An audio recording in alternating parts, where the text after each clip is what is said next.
इस जीवन में मनुष्य केवल 3 चीजों के पीछे भागता है। छाया अर्थात सहारा, संबंध, काया अर्थात सुंदर सुबल शरीर, और तीसरी मान अर्थात ऐश्वर्य। अब अचंभित करने वाली बात यह है कि समय आने पर यही 3 वस्तुएं हैं जो सबसे पहले आपका त्याग करती हैं। अंधकार में छाया आपको त्याग देती है, बुढ़ापे में काया आपको त्याग देती है, और अंत में ये माया भी आपको त्याग ही देती है। ये कुछ काम नहीं आता जिसके पीछे आप जीवन भर दौड़े जा रहे थे। यदि कुछ काम आता है तो वो है आपका प्रेम पूर्ण व्यवहार जो आपने संसार को दिया। ये प्रेम ही है जो अंधकार में दिया बनकर आपको प्रकाश देगा। ये प्रेम ही है जो बुढ़ापे में हाथ बनकर आपको शक्ति देगा, सहारा देगा। और जब आपके पास धन नहीं होगा तो यही प्रेम आपको संयोग देगा। इसलिए इस जीवन में यदि कुछ कमाना है तो केवल प्रेम कमाएं। यदि आप भी मेरी भांति दूर की सोचते हैं तो केवल प्रेम कमाएं, और आप इसी प्रेम के साथ कहिए राधे राधे।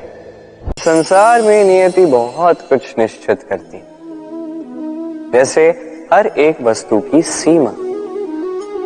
शरीर से जाने वाला जल, उसकी सीमा भी ये नियति निश्चित कर चुकी है। कैसे? देखिए, यदि आपने उचित समय पर परिश्रम करके अपना पसीना नहीं बहाया तो कुछ समय पश्चात आपको अश्रु अवश्य बहाने होंगे, क्योंकि सब कुछ यदि भाग्य से मिल भी जाए उसे कर्म से रक्षित करना पड़ता है। यदि परिश्रम करते रहोगे तो जो पाया है उसे सहेज कर रख पाओगे, और जो आप पाना चाहते हैं वो अवश्य पालोगे। किंतु यदि परिश्रम से दूर रहे तो जो पाया है उसे तो खो ही दोगे, और जो पाना चाहते हैं उसका तो प्रश्न ही नहीं होता, और बहाओगे तो केवल अश्रु। अब चयन आपका है, क्या बहाना चाहेंगे?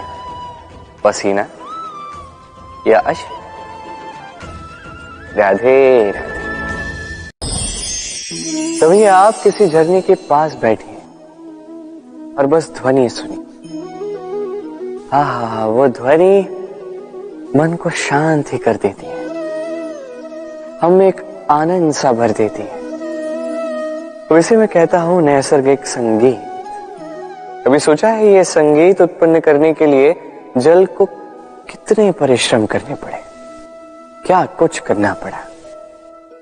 सोचिए वो जल कहां कहां से गिरा होगा, किन किन चट्टानों से जाके टकराया होगा, कैसी तीक्ष्ण रेखाओं का सामना किया होगा, उसे कैसे लांघा होगा, अपने तन में समाहित उन पत्थरों से कैसे संघर्ष किया होगा, कैसे आगे बढ़ा होगा। सोचिए ये सब होने के पश्चात ही ये संगीत सुनना संभव था।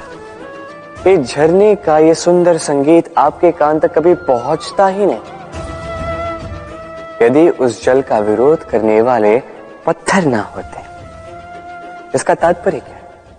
तात्पर्य एक ही है, इन बाधाओं का सामना करें, इनसे दूर ना भागे, क्योंकि ये बाधाएं ये नैसर्गिक है।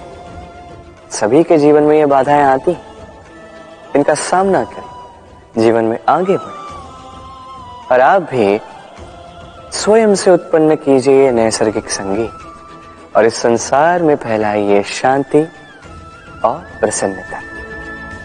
राधे राधे। इस पुष्प को देख रहे हैं आप? कितना सुंदर है ये पुष्प। हर कोई चाहता है कि ऐसे किसी पुष्प को वो अपना ले, अपने पास रख ले।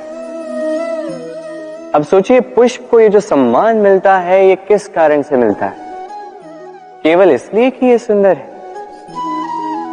चलिए आपको कुछ समझाता। ये पुष्प जब डाली पर होता है सुगंध से हमें आकर्षित करता है। इसी पुष्प की यदि आप माला बनाओ, किसी मूर्ति पे चढ़ाओ, तो यह आदर का प्रतीक बनता है। अब यही पुष्प यदि आप शैया पे बिछा दो तो आप वो दृश्य देखकर, आप उस सुगंध से आपका मन प्रफुल्लित हो जाएगा। किंतु सोचिए, यही पुष्प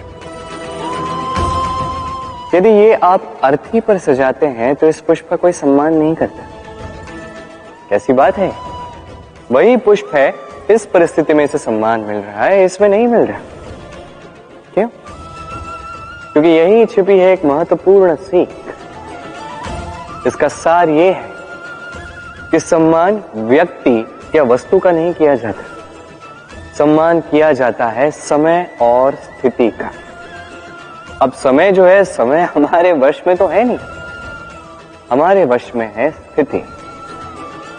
हमारी स्थिति कैसी होगी इसका निर्णय स्वयं हम लेंगे, और जैसी हमारी स्थिति होगी वैसा हमारा सम्मान होगा। तो आइए मेरे साथ प्रेम से कहिए, राधे राधे। सफलता, सफलता कौन नहीं पाना चाहता? हर एक व्यक्ति चाहता है कि सफलता स्वयं आकर उसके कदम चूमे।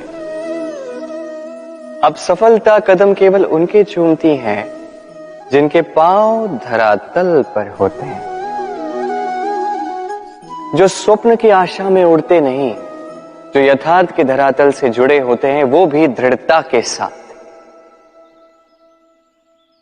सफलता उनको नहीं मिलती जो घर पे बैठे बैठे केवल स्वप्न देखते हैं। सफलता स्वयं चलकर उनके पास जाती है, जो निरंतर प्रयास करते हैं, जो परिश्रम करते हैं और अपने इस जीवन को दूसरों के लिए स्वप्न बनाकर दिखाते हैं। तो चयन आपका है। सफल सभी होना चाहते हैं, स्वप्न सभी साकार करना चाहते हैं। स्वप्न तभी साकार होंगे जब परिश्रम करोगे, और सफलता तभी तक आपके साथ रहेगी जब तक आप विनम्र रहोगे। तो आइए मेरे साथ प्रेम से कहिए, राधे राधे। समस्याएं, अब समस्याएं किसके जीवन में नहीं होती? हर एक के जीवन में समस्याएं होती, और ठीक है, जीवन है तो समय के साथ समस्याएं आती ही। किंतु क्या सारी समस्याएं समय ही लाता है? नहीं, आप सारी समस्याओं का श्रेय समय को नहीं दे सकते। ये अधिकतर समस्याएं तो ऐसी होती हैं जिन्हें हम स्वयं आमंत्रित करते हैं कि समस्याओं आओ, मैं आपकी प्रतीक्षा कर रहा हूं। कैसे? अब ये निर्भर करता है आपकी हाँ और ना। अधिकतर समस्याएं इसलिए आती क्योंकि हम बार बार हाँ कहते जाते हैं, और अधिकतर समस्याएं इसलिए आती हैं क्योंकि हम उचित समय पर ना नहीं कह पाते।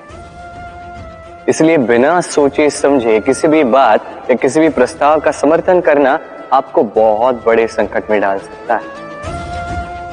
वहीं कभी ना कह पाना, ये आपको उससे भी बड़े संकट में डाल सकता है। इसलिए स्मरण रखिए, ये अत्यंत महत्वपूर्ण सीख। सदैव सोच समझकर ही हाँ कीजिए, और दृढ़ता के साथ ही ना कीजिए, और विश्वास कीजिए आपका जीवन अत्यधिक सुखमयी हो जाएगा। तो आइए मेरे साथ प्रेम से कहिए, राधे राधे।